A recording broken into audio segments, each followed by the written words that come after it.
ఓం నమ శ్రీ యతిరాజాయ వివేకానందశూరయే సచ్చిత్సుఖస్వరూపాయ స్వామినే తాపహారిణే. చాలా రోజుల తర్వాత మళ్ళీ మనము స్వామి వివేకానంద సంపూర్ణ గ్రంథావళి మళ్ళీ ఈ క్లాస్ మనం చేసుకుంటున్నాము. ఈ 2వ వాల్యూమ్లో చివరిలో ఉన్నాం మనము. స్వామి వివేకానంద పైన అక్కడ అమెరికాలో వార్తాపత్రికలు ఏ విధంగా ప్రచురించేవి అవి యాజ్ ఇట్ ఈజ్ ఇక్కడ మనకి కొన్ని ఇచ్చారనమాట. అంటే వాళ్ళు ఏ విధంగా చూసేవారు, స్వామీజీ ఉపన్యాసాన్ని ఏ విధంగా రికార్డ్ చేసేవారు, ఇవన్నీ కూడా మనకు చెప్తున్నారు. ఇందులో ఇంకా ఒక 6 ఉన్నాయి, అంటే 3 క్లాసుల్లో ఇది కంప్లీట్ అవుతుందన్నమాట. అప్పుడు మనం 3rd వాల్యూమ్కి వెళ్ళొచ్చు. ఈరోజు ఉపన్యాసం పేరు అంటే రిపోర్ట్లో రాసిందనమాట, అది స్వామీజీ ఉపన్యాసం పేరు, అది the Hindu view of life. అంటే మన హిందూ ధర్మంలో మనం జీవితాన్ని ఎలా చూస్తాం అన్నది స్వామీజీ వాళ్ళకి చెప్తున్నారు అక్కడ. అసలు మనం ఇక్కడికి వచ్చింది, ఈ ప్రపంచంలో వచ్చింది ఎందుకంటే నేర్చుకోవడానికి వచ్చాం. మన యొక్క ఎక్స్పీరియన్స్ ద్వారా జీవితంలో మనం నేర్చుకోవడానికి వచ్చాము అన్నది మన హిందూ ధర్మంలో కూడా చెప్తారు అని చెప్పి వాళ్ళకి మన ధర్మం గురించి అక్కడ స్వామీజీ చెప్తున్నారు. ఆ రోజు ఏర్పాటు చేసింది ఎవరంటే బ్రూక్లిన్ ఎథికల్ అసోసియేషన్ అనే ఆర్గనైజేషన్ చేసిందనమాట. చేసి వాళ్ళు ఫస్ట్లో రిపోర్ట్లో ఏం చెప్తున్నారంటే ఆయన్ని చక్కగా అందరూ కూడా ఆయన వెల్కమ్ చేశారు. దానికి ముందు చాలా చక్కటి ఉపన్యాసాన్ని ఆయన ఇచ్చారు. Remarkably interesting lecture. స్వామీజీకి ఎప్పుడు చూసినా ఇటువంటి అడ్జెక్టివ్స్ మనం చూస్తాం. Remarkably interesting lecture on the religions of India.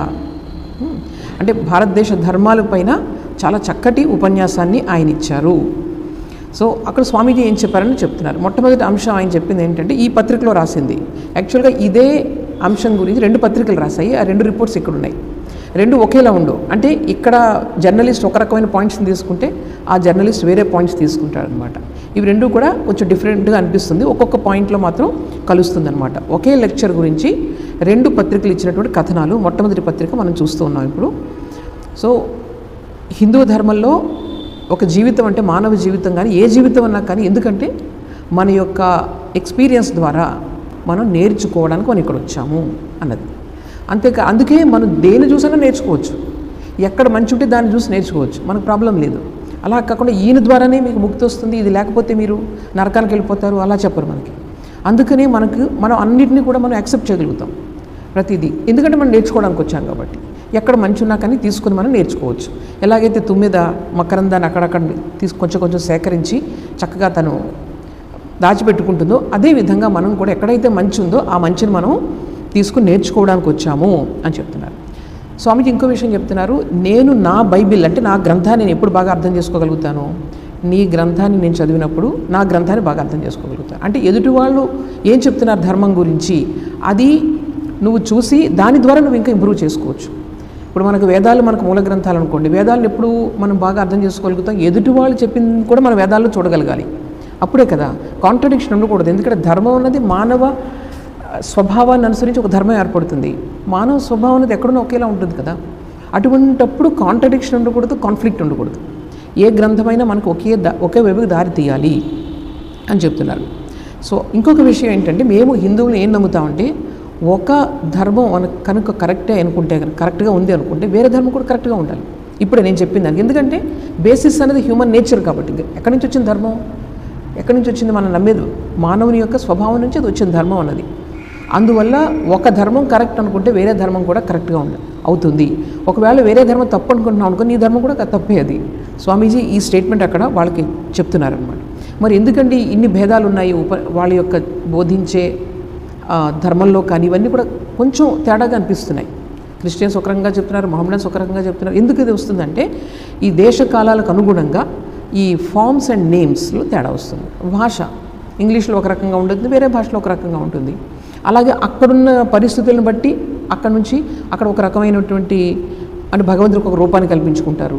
ఈ విధంగా ప్రతి ప్రాంతాన్ని బట్టి, కాలాన్ని బట్టి, పరిస్థితులను బట్టి కూడా ఈ నామరూపాల్లో, మనం ఆరాధించిన నామరూపాల్లో భేదం ఉంటుంది తప్ప యాక్చువల్గా భావంలో భేదం లేదు అని చెప్తున్నారు. ఇది ఎవరికి చెప్తున్నారో మనం గుర్తుపెట్టుకోవాలి. ఎప్పుడు కూడా మనం చదువుతున్నప్పుడు ఎవరికి చెప్తున్నారు, అక్కడ క్రైస్తవ మతం మాత్రమే, మొత్తం వేరే మతాలు అన్నీ కూడా వాడికి సరైనది లేదు, క్రైస్తవ మతమే చాలా ఉన్నతమైనది అని వాళ్ళు నమ్మేవాళ్ళు అనమాట.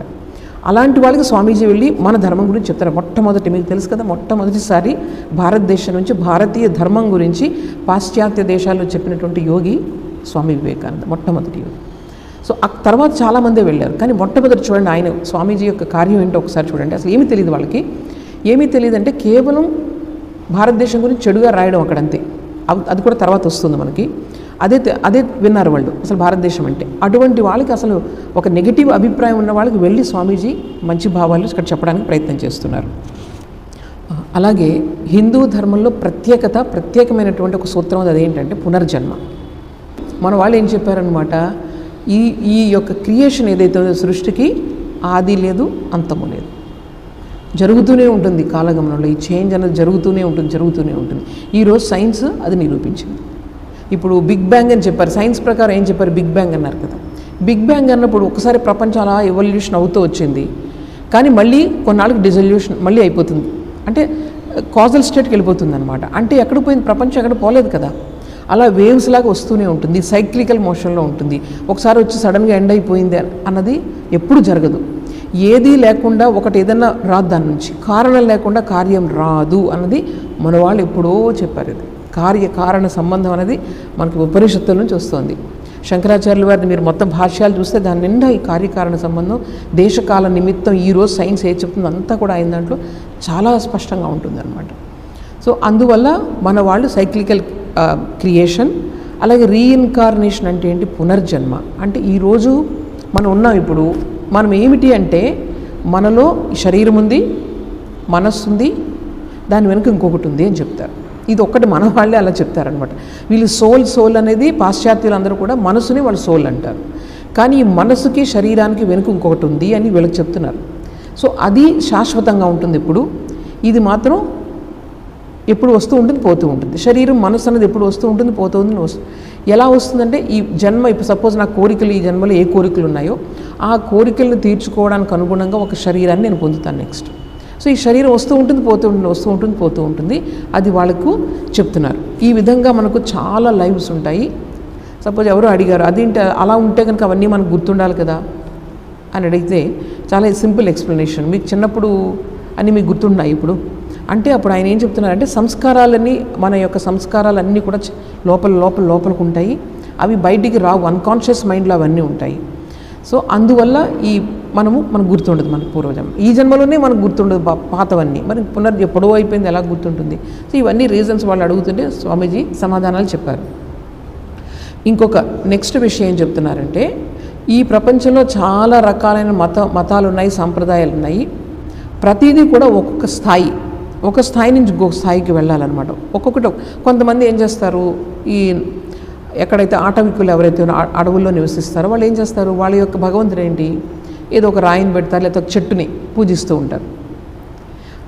అంటే వాళ్ళ స్థాయిలో వాళ్ళకి అది అవసరం, అది తప్పు అని మనం చెప్పకూడదు. ఇప్పుడు హయ్యెస్ట్ ఎవరైతే ఉన్నారో మన శంకరాచార్యులు వారు అన్నారు, హయ్యెస్ట్ అంటే అద్వైతం, అసలు ఏమీ తేడా లేదు, భగవంతుడు నేను ఒకటే అన్నారు. అలా అని చెప్పి ఈ క్రింద ఎవరైతే ఒక చెట్టును పూజిస్తున్నారో అది తప్పని చెప్పకూడదు. మనం ఆ స్థాయిలో దాని అవసరం ఉంది, దాని నెక్స్ట్ స్థాయికి మళ్ళీ వచ్చి అలా చేరుకుంటూ చివరికి ఏమవ్వాలి, మతం అన్నది మనకు అనుభూతిని తీసుకురావాలి. ఏ అనుభూతిని తీసుకురావాలి, మొత్తం అంతా ప్రపంచంలో ఉన్నది ఒక్కటే వస్తువు అన్న అనుభూతిని మతం అన్నది తీసుకురావాలి. అందువల్ల ప్రతి వారి యొక్క ఎక్స్పీరియన్సు, ప్రతి సాంప్రదాయం కూడా డిఫరెంట్ స్టేజెస్ అనమాట. దేన్ని కూడా మనం కాదనకూడదు.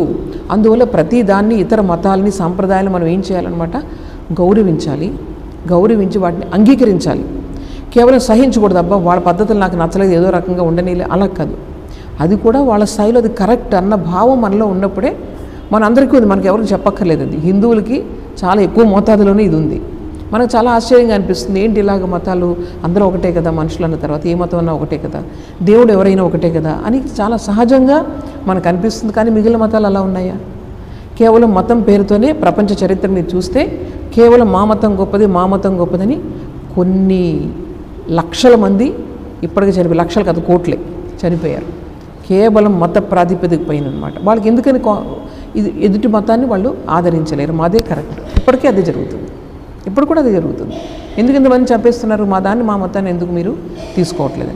సో ఇది చూడండి, ఇది మనకు మన యొక్క ధర్మంలో ఇది ఉంది. మేము అన్ని మతాలని కూడా గౌరవిస్తాము, అన్నీ కూడా వాటి స్థాయిలో అవి కరెక్టే అని చెప్పి మేము విశ్వసిస్తాము అని చెప్పి స్వామీజీ వాళ్ళకి చెప్తున్నారు. తర్వాత ఇంకొక పాయింట్, హిందూ ధర్మంలో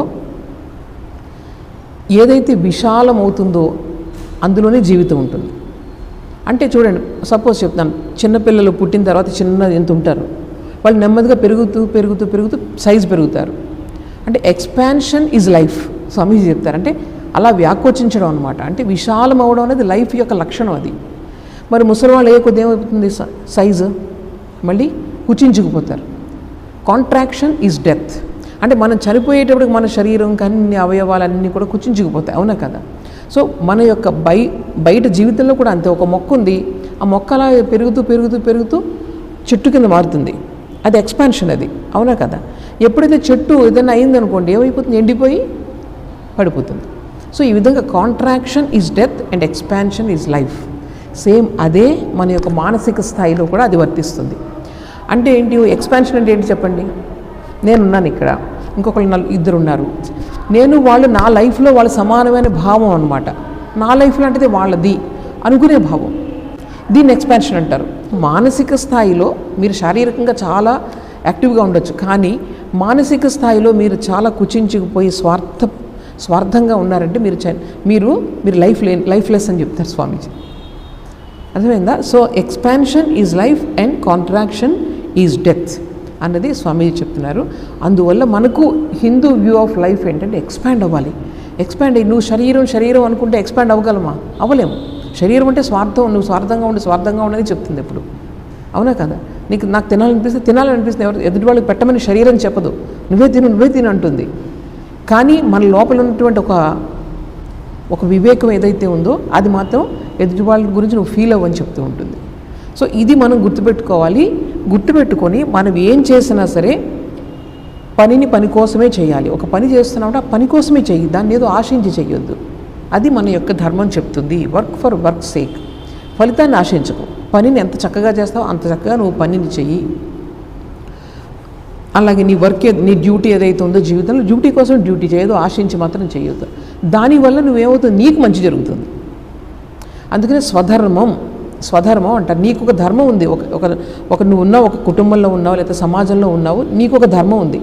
ఆ ధర్మాన్ని నువ్వు పాటించడం ద్వారానే నువ్వు నేర్చుకుంటావు, లైఫ్లో పైకి ఎదుగుతావు అనమాట. అది మన యొక్క ధర్మం మనకు చెప్తూ ఉంటుంది. ఇంకా ఫైనల్గా మనకు చెప్పిన సూత్రం ఏంటంటే, ఈ శరీరమే దేవాలయం, ఇక్కడే మన భగవంతుని దర్శించుకోవాలి అన్నది హిందూ మతం చెప్తుందని స్వామీజీ చెప్తున్నారు. ఈ పాయింట్స్ నోట్ చేసింది ఎవరంటే బ్రూక్లిన్ టైమ్స్ అనే పత్రిక. ఇది 1894 డిసెంబర్ 30వ తేదీ స్వామీజీ ఈ ఉపన్యాసాన్ని ఇస్తే 31వ తేదీ ఈ పేపర్లో వాళ్ళు పబ్లిష్ చేశారు. సరే, ఇదే ఉపన్యాసం పేరు the Hindu view of life, అంటే హిందూ ధర్మం ప్రకారం జీవితం అంటే ఏంటి అన్నది చెప్తున్నారు ఇక్కడ. ఇక రెండవ పత్రిక ఇంకొకటి ఉంది, అది బ్రూక్లిన్ డైలీ ఈగల్, అది రాసిందనమాట. చూడండి, ఇందులో పాయింట్స్ ఉన్నాయి, కానీ ఇందులో కొంచెం డిఫరెంట్గా ఉన్నాయి. ఇక్కడ వాళ్ళు ఏం మొదలుపెట్టారంటే, ఈ స్వామి వివేకానంద ఎవరైతే ఉన్నారో ఈయన ముందుగా ఇస్లాం మతం గురించి, బుద్ధిజం గురించి, వీటన్నిటి గురించి ముందు చెప్పి, దాని తర్వాత ఏం చేశారట, ఆయన హిందూ మతం గురించి చెప్పడం మొదలుపెట్టారు. హిందువుల యొక్క మూల గ్రంథాలు ఏంటి, వాళ్ళ యొక్క ధర్మం ఎక్కడుంది, మూలం ఎక్కడుంది, అది వేదాలు అని చెప్పి ఆయన చెప్పారు. అలాగే రెండవ విషయం ఏం చెప్పారంటే, మనము ఎవరైతే ఉన్నామో మనలో ఈ శరీరం ఉంది, ఆత్మ ఉంది. ఈ శరీరం మాత్రమే మరణిస్తుంది, లోపల ఉన్నటువంటి ఆత్మ మాత్రం మరణించదు అని రెండో విషయం చెప్పారు. ఇక మూడో విషయం ఏంటంటే, ఈ ఆత్మ మరణించదని చెప్పారు కదా, మరణించదు అన్నప్పుడు దానికి అది సృష్టించబడలేదు. ఏదైతే మరణించదో అది జన్మించదు. అర్థమైందా? పుట్టిన వానికి గిట్టక తప్పదు అంటారు. అంటే దేనికైతే నాశనం లేదో దానికి జననం కూడా లేదు. దేనికైతే జననం లేదో దానికి నాశనం కూడా లేదు. ఇలాంటివన్నీ బేసిక్ ప్రిన్సిపల్స్ వాళ్ళు మన ఋషులు ఏం చేశారంటే మొత్తం యొక్క సృష్టిని అంత చక్కగా పరిశీలించారు. అంత చక్కగా పరిశీలించి ఇటువంటి సూత్రాలు, మూల సూత్రాలన్నీ కూడా చెప్పారు. ఈ ఆత్మ అనేది నజాయతే నా మ్రియతే, అది పుట్టదు, చనిపోదు. సో వాళ్ళకి ఈ విషయం చెప్తున్నారు, ఈ లోపల ఆత్మ ఏదైతే ఉందో దానికి మరణం లేదు. ఇక మూడవది ఇక్కడ చెప్పిందే చెప్తున్నారు, రీఇన్కార్నేషన్ అంటే మనం మళ్ళీ మళ్ళీ పుడుతూ ఉంటాము, ఈ బాడీ కొత్త కొత్త బాడీస్ వస్తూ ఉంటాయి అని చెప్తున్నారు. తర్వాత మా హిందూ ధర్మంలో ఈ మొత్తం అంతా కూడా ఈ చలమాన జగత్తు, ఈ ప్రపంచం అంతా ఎప్పుడు మారుతూ ఉంటుంది. ఆ మారే జగత్తు వెనుక ఉన్నటువంటి మారని వస్తువు గురించి మేము వెతుకుతూ ఉంటాం. అది భగవంతుడంటే. అది వాళ్ళకి చెప్తున్నారు, చేంజ్లెస్ రియాలిటీ. అది కూడా స్వామీజీ ఎక్స్ప్లెయిన్ చేస్తున్నారు. మా దేశంలోనే పుట్టినటువంటి మతం బుద్ధిజం మాత్రం దీన్ని ఒప్పుకోదు. ఒక చేంజ్లెస్ రియాలిటీ, ఈ ఆత్మ ఇవన్నీ ఉన్నాయి, నాన్ సెన్స్ ఏం లేదని చెప్తుందనమాట. కానీ వీళ్ళు లాజికల్గా చూస్తే ఏదైనా ఒక మార్పు వస్తుందంటే మార్పు ఎప్పుడు వస్తుంది? నీకు మార్పు లేనిది వెనక ఉన్నప్పుడే నీకు మార్పు కనిపిస్తుంది. ఇది మళ్ళీ బేసిక్ ప్రిన్సిపల్ చూడండి. ఇవన్నీ కూడా లాస్ ఆఫ్ నేచర్ అనమాట. మీరు చూస్తే మీకు ఎక్కడైతే ఒక చేంజ్లెస్ మీకు కనిపించాలి అంటే కనుక, చేంజ్ కనిపించాలంటే ఒక చేంజ్లెస్ ఉండాలి వెనక వైపు. ఎగ్జాంపుల్ అంటే మీకు టీవీ స్క్రీన్ ఉంది, స్క్రీన్ మీద అన్ని రకాల మూవ్మెంట్స్ అయిపోతూ ఉంటుంది. కానీ దాని వెనక స్క్రీన్ ఎలా ఉంటుంది? కాన్స్టెంట్గా ఉంటుంది లేదా? స్క్రీన్ అది మూవ్ అవ్వదు కదా. మూవ్ అవ్వని వస్తువు ఒకటి ఉండాలి, అప్పుడు మీకు మూవ్మెంట్ కనిపిస్తుంది. ఇంకొక విషయం ఏంటంటే, ఎవరైతే కేవలం నాకు ఇంద్రియాలకి మనస్సుకు గోచరించేది మాత్రమే సత్యం అనుకుంటారో వాళ్ళని ఫిలాసఫీలో రియలిస్ట్స్ అంటారనమాట. అంటే నాకు కనిపించేది, నాకు తెలిసేది మాత్రమే సత్యం అనేవాళ్ళే రియలిస్ట్. అది బాగానే ఉంటుంది, అర్థం అవడం చాలా ఈజీ. కానీ కొంతమంది ఏంటంటే దీని వెనుక చాలా గొప్ప సత్యం ఉంది అని, అది ఈరోజు మనకు కనిపించకపోయినా అది ఉంది, కొంతమంది మహాత్ములు దాన్ని అనుభూతి చెందారు అని అనుకున్న వాళ్ళు ఆదర్శవాదులు అంటారు, ఐడియలిస్ట్ అంటారు అనమాట. మానవుడు స్వతంత్రుడా లేకపోతే పరతంత్రుడా, డిపెండెంటా లేకపోతే ఇండిపెండెంటా? ఏంటి చెప్పండి? మన ప్రతిదానికి డిపెండెంటే, ప్రతిదానికి దేనికి మనం ఇండిపెండెంట్గా ఏం చేయలేం. కానీ మనం ఏం చేస్తాం? నాకు స్వేచ్ఛ కావాలి, ప్రతిదానికి నాకు స్వేచ్ఛ కావాలి అనుకుంటామా లేదా? అంటే ఒక ఫ్రీడమ్, అంటే పని విషయంలోనే కాదు, దేనికైనా మనం ఏమనుకుంటామంటే మనం అందరూ కూడా నాకు ఒక స్వేచ్ఛ కావాలి, నేను అనుకున్నట్టు నేను చేయాలి, అందరూ నన్ను శాసించకూడదు. కానీ మనం ఇటుపక్క చూస్తే ప్రతిదీ ఏదీ లేకుండా, మనం ఎవరు లేకుండా మనం ఉండలేము అసలు. అందుకని మా స్వామిజీ ఏం చెప్తారంటే, ఈ స్వేచ్ఛ కావాలి అనే కోరిక ఉంది చూసారా, ఆ కోరిక ఎందుకు కలుగుతుంది? నీలో ఒక స్వేచ్ఛాయుతమైనటువంటి ఒక అంశం నీలో ఉంది, అందువల్లే నాకు స్వేచ్ఛ కావాలి, నాకు ఫ్రీడమ్ కావాలని కోరుకుంటుంది అనమాట. సో అది మనం ఏమనుకుంటామంటే బాడీకి ఇంద్రియాలకి ఉన్న ఫ్రీడమ్ అనుకుంటాం. కానీ కాదు, యాక్చువల్ ఫ్రీడమ్ అక్కడ లేదు, యాక్చువల్ బాండేజ్ అది. అవునే కదా, అది చూడకుండా ఉండలేను, వీళ్ళు లేకుండా ఉండలేను, ఇది తినకుండా ఉండలేను, ఇవన్నీ బాండేజే లేకపోతే ఫ్రీడమా చెప్పండి? అట్టర్ బాండేజ్, అది లేకుండా ఉండలేవు నువ్వు, బాండేజే కదా. సో ఇది మనం అనుకుంటాం ఫ్రీడమ్ అని, కానీ యాక్చువల్గా అది బాండేజ్ అది. సో లోపల నిజంగా ఫ్రీ అంటే ఏది నాకు ఈ ఇంద్రియ మానమైనటువంటి జగత్తు నన్ను ఏది ఇన్ఫ్లుయెన్స్ చేయదు, అది ఫ్రీడమ్ అంటే. నన్ను ఏది ఇన్ఫ్లుయెన్స్ చేయదు, నేను విట్నెస్గా నేను చూస్తూ ఉంటాను. మహానుభావులందరూ కూడా ఈ స్టేజ్కి వచ్చిన వాళ్ళు అనమాట, వాళ్ళందరూ కూడా. సరే, ఇది అయిపోయిన తర్వాత సో ఈ ప్రపంచం అన్నది కొంత ఆధారపడి ఉంటాము, కొంత ఆధారపడకుండా, ఇవి రెండింటి మిక్స్చర్ అనమాట ఎప్పుడు. అందుకనే కాన్ఫ్లిక్ట్ మనకు అర్థం కాదు, ఏంటి ఒక పక్కన ఇలా కనిపిస్తుంది, ఒక పక్కన ఇలా ఉంది అని చెప్పేసి. సో దీనిలోంచే మనం నెమ్మదిగా నేర్చుకుంటూ ఆ స్వతంత్రం ఉన్నదానికి మనం రావాలి నెమ్మదిగా. స్వతంత్రం అంటే ఏంటంటే మైండ్ క్లియర్గా ఉండాలి, క్లారిటీ ఉండాలి. మైండ్ అన్నది మన కంట్రోల్లోకి రావాలి. అంటే ఇష్టం వచ్చినట్టు దాని ఆలోచనలు వచ్చేయడం, ఇష్టం వచ్చినట్టు ఇమోషన్స్ వచ్చేయడం, ఇష్టం వచ్చినట్టు మనం ఫ్లేరప్ అయిపోవడం, మనం అనుకోలేదు ఇలా చేయాలని కానీ అలా చేసేయడం, ఇదనమాట మైండ్ ఫ్రీడమ్. అంటే ఏంటంటే మైండ్ ఎప్పుడైతే క్లియర్గా ఉందో అప్పుడు మీరు ఫ్రీడమ్ ఉంటుంది. అక్కడ ఏది మీరు తలుచుకున్నా సరే మీకు అది చాలా గొప్ప సాత్వికమైనటువంటి ధృతి అంటారు, విల్ పవర్ అంటారు దాన్ని. అటువంటి విల్ పవర్ సాత్వికంగా, మీ మైండ్ సాత్వికంగా ఉన్నప్పుడు మీ యొక్క ఇచ్ఛాశక్తి కానీ ఇవన్నీ కూడా సంకల్ప శక్తి కానీ కూడా ప్యూర్గా ఉంటాయి. అప్పుడు మీ ద్వారా మంచి పనులు జరుగుతాయి. ఇవన్నీ కూడా డిఫరెంట్ స్టేజెస్ అనమాట ఇవన్నీ కూడా కదా. ఏదైనా పని చేయాలంటే మనకి ఒక సంకల్పం రావాలి, కోరిక రావాలి. ప్రతిదానికి ఒక చెడ్డ పని చేసినా సంకల్పం రావాలి, మంచి పని చేసినా సంకల్పం కావాలి. అయితే మంచి పని సంకల్పం ఎప్పుడు వస్తుంది? సాత్వికమైనటువంటి మైండ్లో వస్తుంది. నలుగురికి ఉపయోగపడేది, తనకు కూడా ఉపయోగపడే పనులు ఎవరు చేస్తారు? సాత్వికమైన మనుషులు చేస్తారు. సో మైండ్ ఎప్పుడు సాత్వికత్వం ఎప్పుడు వస్తుందన్నమాట? ఆటోమేటిక్ థాట్స్ అండ్ ఇమోషన్స్ ఎప్పుడైతే తగ్గుతాయో మైండ్లో అప్పుడు సాత్వికమైనటువంటి స్వభావం వస్తుంది. ఆత్మ అనేది ఎప్పుడు ఫ్రీ. ఈ మైండ్, ఆత్మ యొక్క రిఫ్లెక్షన్ మైండ్లో పడి మన ఈ బాండేజ్ లాగా మనం ఐడెంటిఫై చేసుకుంటున్నాం. కానీ ఎప్పుడైతే మైండ్ యొక్క యాక్టివిటీ, మైండ్ని కంట్రోల్ పెట్టుకోవడం అంటే ఏంటి చెప్పండి? ఆ ఆలోచనలు మన ఆధీనంలోకి తెచ్చుకోవాలి అంతే. ఆటోమేటిక్ ఆలోచనలు ఎక్కువగా రాకూడదు, వస్తే మీరు ఫ్రీ కాదు. సో మైండ్ ఎప్పుడైతే వీటికి ఫ్రీ అవుతుందో అప్పుడు మీకు మీ ద్వారా మంచి మంచి పనులు జరుగుతాయి. ఓకే, తర్వాత చాలా మంచి ఎగ్జాంపుల్ చెప్తున్నారు. అదేంటంటే బుక్స్ ఉన్నాయి. ఇప్పుడు మనకు బుక్స్ చదువుతాం, బైబిల్ కానీ లేక భగవద్గీత కానీ ఇవన్నీ బుక్స్ చదువుతాం. అవన్నీ ఎందుకండి? కేవలం నేనేదో పలానా మతానికి చెందినవాడిని చెప్పుకోవడానికి బుక్స్ కాదు. బుక్స్ అనేది నీకు ఒక డైరెక్షన్, నువ్వు ఇలా ఉండాలి జీవితంలో అని చూపిస్తాయి. చూపించిన తర్వాత ఇంక వాటి పని ఉండదు. రామకృష్ణ పరమహంస ఏం చెప్పేవారు మీకు తెలుసు కదా, పంచాంగంలో రాసి ఉంటుంది ఈ రోజు ఇంత వర్షపాతం వస్తుంది, ఈ పలానా రోజు ఇంత వర్షం పడుతుందని. మరి ఆ పంచాంగాన్ని పిండితే ఏమైనా నీళ్ళు వస్తాయా? రావు కదా. అదేవిధంగా బుక్స్ అనేది మీకు బ్రహ్మజ్ఞానాన్ని తెప్పించదు. బుక్స్ అనేది చదువుకొని మీరు సాధన చేయాలి. అందుకనే బుక్స్ ఉన్నాయి అని స్వామీజీ చెప్తున్నారు. సో మన ఈ గుళ్ళు కానీ లేకపోతే ఈ ఉపన్యాసాలు ఇలా వినడం కానీ చదవడం కానీ ఇవన్నీ దేనికోసం? జస్ట్ మన ఆ లోపలికి వెళ్ళడానికి సహాయం కోసమే. జీవితాంతం ఇందులోనే పెట్టుకుంటే కష్టం. సో అవి సహాయకారులు మాత్రమే, అది ఫైనల్ కాదు. మన వాళ్ళు హిందూ ధర్మంలో ఇది చూడడం గొప్ప. వేదాలను కూడా వాళ్ళు ఏమన్నారు కదా, సెకండరీ అని చెప్పారు. అనుభూతి అనేది ప్రైమరీ, ఎక్స్పీరియన్స్ ప్రైమరీ, వేదాలు సెకండరీ. ఏ మతం ప్రపంచంలో ఎలా చెప్పదు. మా మత గ్రంథం హయ్యెస్ట్ అని చెప్తుంది, ఓన్లీ హిందూ ధర్మం చెప్తుంది. వేదాలు కూడా త్రైగుణ్య విషయా వేద నిస్త్రైగుణ్యో భవార్జున అని భగవద్గీతలో చెప్తారు. ఓన్లీ అవి ఏంటి? త్రిగుణాత్మిక ప్రపంచం గురించి వేదాలు చర్చిస్తున్నాయి. నువ్వు నిస్త్రైగుణ్యో భవ అంటే త్రిగుణాలకు అతీతంగా వెళ్ళు, అప్పుడే అది హయ్యెస్ట్ అనమాట. పుస్తకాలు సెకండరీ అని మన ధర్మం చెప్తుంది. దీనికి ఒక ఎగ్జాంపుల్ చెప్తున్నారు. అక్కడ ఉన్నారు కదా, మీకు తెలుసు కదా, అమెరికాని ఎవరు కనిపెట్టారు? అమెరికాని ఎవరు కనిపెట్టారు చెప్పండి? కొలంబస్ అమెరికాని కనిపెట్టారంటే భూభాగాన్ని ఆయన కనిపెట్టారు.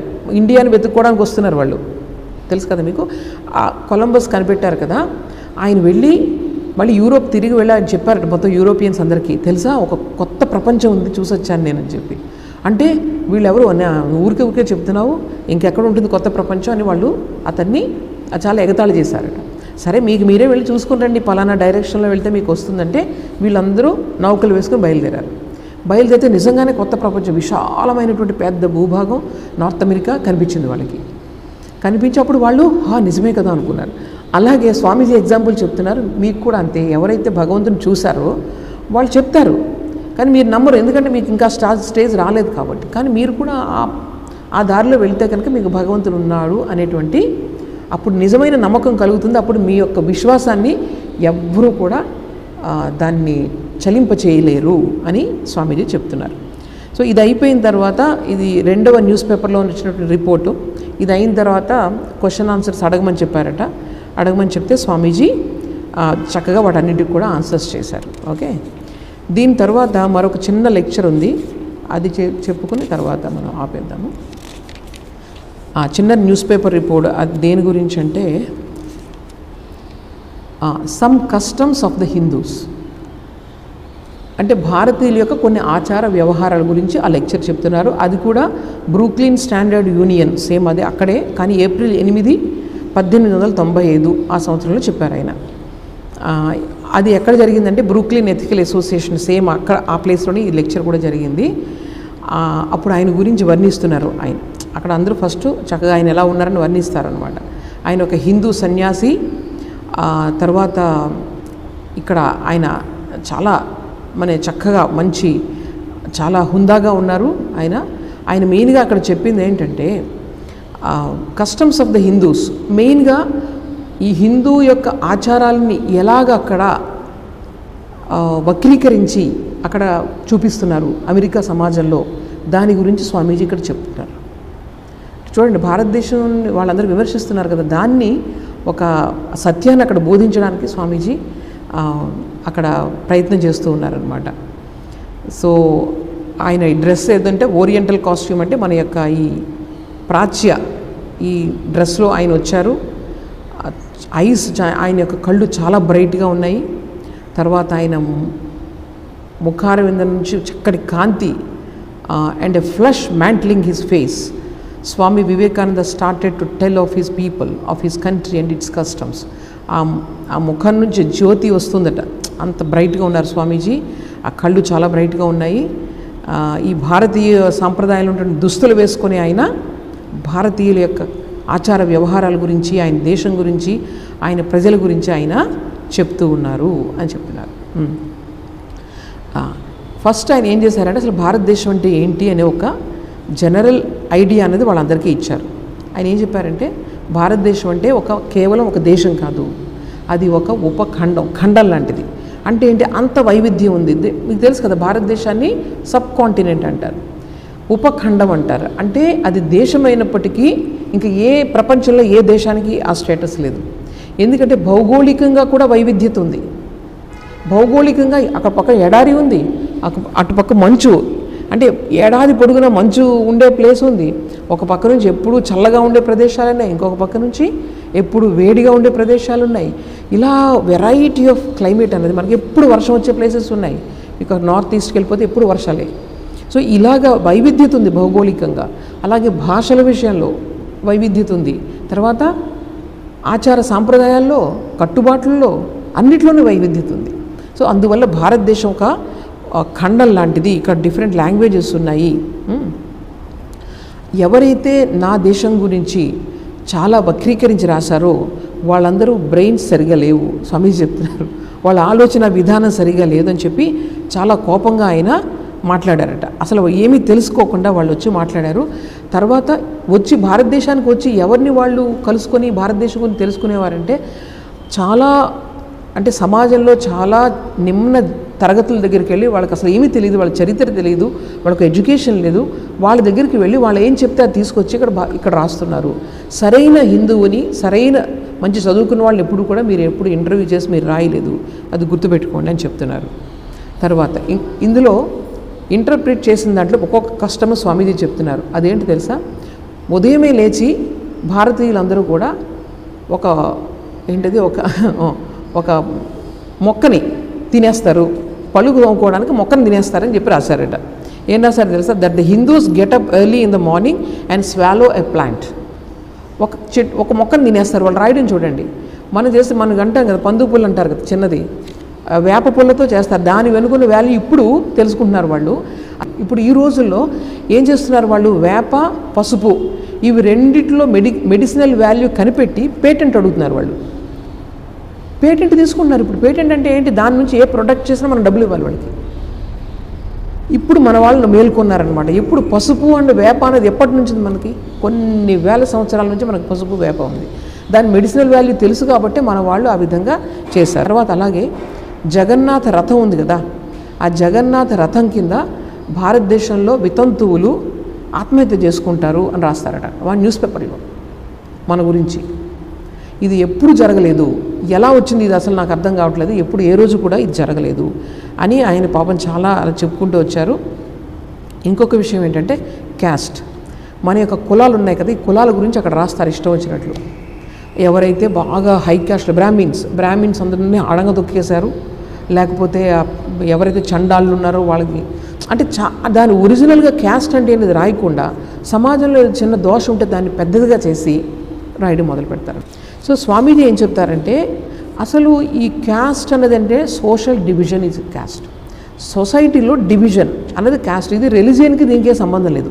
హిందూ ధర్మంలో క్యాస్ట్ అన్నది అది ధర్మానికి దానికి ఏ సంబంధం లేదు. కానీ సోషల్ డివిజన్ అంటే ఏంటి, సమాజంలో ఒక్కొక్క పనిని ఒక్కొక్కరు చేయడానికి అది డివిజన్ వచ్చింది. ఏ సమాజంలో లేదు చెప్పండి, క్యాస్ట్ అంటే సోషల్ డివిజన్. ఏ సమాజంలో లేదు? అందరూ అన్ని పనులు చేస్తున్నారా? ఒక్కొక్క చోట ప్రొఫెసర్లు టీచింగ్ చేస్తున్నారు, ఒక్కొక్క చోట మిలిటరీ వాళ్ళు ఉన్నారు, అందరూ అన్నీ చేయట్లేదుగా. సో సొసైటీలో మన యొక్క శారీరక, మానసిక, మన యొక్క ఎబిలిటీని బట్టి మనం సొసైటీలో ఒక్కొక్క పని చేస్తూ ఉండాలి, అయితే సొసైటీ ముందుకెళ్తుందా? కానీ జరిగిన పొరపాటు ఎక్కడ జరిగిందంటే ఈ క్యాస్ట్ ఏదైతే ఉందో నేను గొప్ప నేను తక్కువ అనే ఫీలింగ్ ఏదైతే స్టార్ట్ అయిందో దానితో ఇది డిగ్రేడేషన్ వచ్చింది. ఈరోజు కూడా మన క్యాస్ట్ని పూర్తిగా తీయలేము, కానీ ఒకళ్ళు గొప్ప తక్కువ అన్న పదం అన్నది తీసేయాలి. అక్కడ ఎవరైతే మీకు ఇంత బాగా ఆలోచించి చెప్తున్నారో ఒక మురికి కాలువ శుభ్రం చేసేవాళ్ళు కూడా అంతే అవసరం సమాజానికి. ఒక పెద్ద పెద్ద ఈ జంతువులు, ఒక అరణ్యం ఉందనుకోండి, అరణ్యంలో పెద్ద పెద్ద పులులు, చెట్లు ఇవన్నీ ఎంత అవసరమో చిన్న బ్యాక్టీరియా కూడా అంతే అవసరం. అది లేకుండా అసలు ఈకో సిస్టమే రన్ అవ్వదు అనమాట. ఏది లేకపోయినా ఈ ప్రపంచం యొక్క సైకిల్ అనేది దెబ్బతింటుంది. అప్పుడు ఎలా చెప్పగలుగుతారు మీరు ఎక్కువ, కొంతమంది ఎక్కువ తక్కువ ఎలా చెప్పగలుగుతారు? సో ఇది మన జరిగిన పొరపాటు ఎక్కడ జరిగిందంటే, కాస్ట్తో పాటు నేను ఎక్కువ తక్కువ అనే ఫీలింగ్ అనేది డెవలప్ అయిన దురదృష్టవశాత్తు అది. దానిని మేము చిన్న కురిపేసింది, మాకు దాన్ని మందు రాసుకుంటాం తగ్గిపోతుంది. కానీ రిలీజియన్కి వచ్చేటప్పటికి ఎవరైతే సన్యాసులు ఉన్నారో వాళ్ళు ఈ క్యాస్ట్ రూల్స్ అన్నిటిని కూడా బ్రేక్ చేస్తారు. సన్యాసులు క్యాస్ట్ లేదు. అది చూడండి, అదే సొసైటీలో ఎక్కడైతే క్యాస్ట్ ఉందో కంప్లీట్గా సన్యాసి అనేది క్యాస్ట్లెస్. సో ఎక్కడ you can break the cast ఎప్పుడు? నీ మైండ్ ఆ స్టేజ్కి వెళ్ళేటప్పుడు నీకు ఆ డిఫరెన్సెస్ ఏమి లేవు, నీ దృష్టి అంతా ఎలా ఉన్నప్పుడు నువ్వు సన్యాసాశ్రమం తీసుకోవచ్చు. ఇది కూడా మా సాంప్రదాయంలో ఉంది అని చెప్తున్నారు. ఇంకొకటి చూడండి, ఈ కాస్ట్ దాంట్లో మన మధ్య పోటీ ఉంటుంది కదా. అంటే చూడండి, ఒకే దాంట్లో ఇప్పుడు ఈరోజు అందరూ ఇంజనీర్సే, బీటెక్ ఎవరు చూసినా జాబ్స్ ఎక్కడ వస్తున్నాయి? ఎలా ఉన్నా సరే, ఎంత డబ్బు కట్టినా అప్పు చేసినా బీటెక్ చదివేయాలి. వేరే వృత్తులన్నీ ఏమైపోతున్నాయి? వాళ్ళకున్న టాలెంట్ వేరే వైపు ఉండొచ్చు, కానీ వాళ్ళు అలా వెళ్ళట్లేదు. సో ఈ కాంపిటీషన్ని మనం రెస్ట్రిక్ట్ చేయడానికే ఈ కాస్ట్ అన్నది వచ్చింది. తర్వాత స్వామీజీ ఇంకొక విషయం చెప్తున్నారు. ఈ కాస్ట్ మా భారతదేశంలో కాస్ట్ అన్నది it does not depend on money. అంటే డబ్బున్న వాళ్ళని హయ్యెస్ట్ అలా చూడరు మా వాళ్ళు. కల్చర్ ఎవరికి ఉందో వాళ్ళు హయ్యెస్ట్ కింద చూస్తారు. అక్కడ అలా కాదు, డబ్బు బాగా ఉన్నవాళ్ళు హయ్యెస్ట్ అనమాట. ద కింగ్స్ వాళ్ళు ఉన్నారంటే వాళ్ళు హయ్యెస్ట్. మనకు అలా కాదు, ఎక్కడైతే క్యారెక్టర్ ఉందో వాళ్ళని హయ్యెస్ట్గా చూస్తారు. అలాగే ఇంగ్లీష్ పీపుల్, తర్వాత ఇస్లాం, వీళ్ళందరూ వచ్చి భారతదేశాన్ని ఏదో నాగరికంగా మారుద్దామని చెప్పేసి వాళ్ళు బ్లడ్ షెడ్, తర్వాత కత్తులు కటార్లు పట్టుకొని మొత్తం భారతదేశాన్ని అంతా కూడా నాశనం చేశారని చెప్పేసి స్వామీజీ చాలా కోపంగా అక్కడ చెప్తున్నారనమాట. ఇప్పుడు మాకు మీరు ఏమైనా సహాయం చేయాలంటే, ఒక ఆయన ఎవరు అమెరికన్ ఒక ఆయన వచ్చి భారతదేశానికి వచ్చి మహిళల కోసం ఒక కళాశాలను స్థాపించాడు.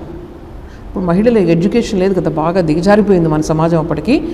అలాంటి పనులు ఏమైనా చేయండి మీరు మాకు హెల్ప్ చేయాలంటే, అంతే తప్ప వచ్చేసి మా కస్టమ్స్ పైన మా సాంప్రదాయాలపైన మీరు ఉపన్యాసాలు ఇచ్చి మమ్మల్ని మార్చాలని మీరు ట్రై చేయాల్సిన అవసరం లేదు అని చెప్పి తర్వాత ఇంకా క్లోజ్ చేస్తున్నారు ఆయన. ఇది చేస్తూ ఆయన ఒకటి చెప్పారనమాట. It matters not as long as India is true to her self and to her religion. అంటే తన యొక్క ధర్మాన్ని పట్టుకుని ఆధ్యాత్మికంగా భారతదేశం ఉన్నంత వరకు ఏది ఏమైనా పర్వాలేదు, ఆధ్యాత్మికతే భారతదేశాన్ని రక్షిస్తుంది. But a blow has been struck at her heart by this awful godless west when she sends hypocrisy and atheism into her midst అని చెప్పి మనం అందరూ కూడా ఒక మానవులుగా మానవత్వాన్ని తీసుకొని మనం ముందుకు వెళదామని చెప్పి స్వామీజీ ఈ ఉపన్యాసాన్ని ముగించారనమాట. ఇవి రెండు. తర్వాత ఇంకొక 2 క్లాసుల్లో 2 ఉన్నాయి. ఒక క్లాసులో బుద్ధిజం గురించి ఉందన్నమాట, అదొక క్లాస్ అవుతుంది. అది కాకుండా విమెన్ ఆఫ్ ఇండియా గురించి కొన్ని చెప్పారు. 2 లెక్చర్స్ ఉన్నాయి. ఇవి 2 క్లాసులు అయిపోతే ఈ వాల్యూమ్ అయిపోతుంది. ఏమైనా ఉన్నాయా, ప్రశ్నలు ఉన్నాయా? ఒక 5 నిమిషాలు 10 నిమిషాలు ఏమైనా కావాలంటే.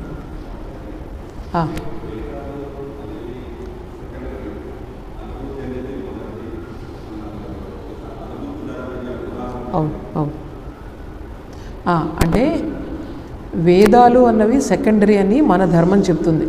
అంటే వేదాలంటూ మనకు అసలు వేదాలే ప్రమాణం మనకు అన్నిటికీ, కానీ వేదాలు కూడా సెకండరీ, అనుభూతితో పోలిస్తే అని చెప్తుంది. ఎందుకంటే మనం ఎంత వేదాల్లో ఏం చెప్పుంది? నువ్వు యొక్క ఆత్మస్వరూపం నీది. అంటే ఉపనిషత్తులో మన ధర్మం ఏం చెప్పింది? నీ ఆత్మస్వరూపం, దాన్ని నువ్వు తెలుసుకో. ఇదే ఉంటుంది అక్కడ. ఆత్మతత్వాన్ని మనకు వివరిస్తూ పోతారు ఉపనిషత్తుల్లో అంతా కూడా. అది మనకు తెలుసుకోమంటే మనం ఎంతసేపు ఈ ఉపనిషత్తులను వల్లించుకుంటూ, భగవద్గీతను వల్లించుకుంటూ, పుస్తకాలు చదువుకుంటూ, కంఠస్థం చేసుకుంటూ, ఉపన్యాసాలు వింటూ, ఉపన్యాసాలు ఇస్తూ వెళ్ళిపోయావు అనుకోండి. కానీ నువ్వు ఇంకా ఆ స్టేజ్లోనే ఉన్నావు. డిఫరెన్సెస్ ఎక్కడైతే నువ్వు చూస్తున్నావో అదే స్టేజ్లో ఉన్నావు అనుకో, దానివల్ల లాభం లేదు కదా. అంటే అనుభూతి అంటే ఏంటన్నమాట? ఆత్మస్వరూపం అనగానే అన్ని చోట్ల ఒకే వస్తువును చూడగలగాలి. ఈ భౌతిక తత్వంలో నువ్వు ఎప్పుడైతే బాగా నీ మైండ్ ఇమ్మర్స్ అయిందో డిఫరెన్సెస్ చూస్తావు. కానీ భగవద్ అనుభూతి అంటే ఏంటి? ఏకత్వాన్ని చూడాలి. అదనమాట. అంటే నేను ఈ శరీరం కాదు, నేను ఒక ఆత్మని అన్న భావాన్ని నువ్వు అనుభూతి చెందాలి. ఓం అసతో మా సద్గమయ తమసో మా జ్యోతిర్గమయ మృత్యోర్మా అమృతంగమయ. ఓం శాంతి శాంతి శాంతి. హరి ఓం తత్సత్. శ్రీరామకృష్ణార్పణమస్తు.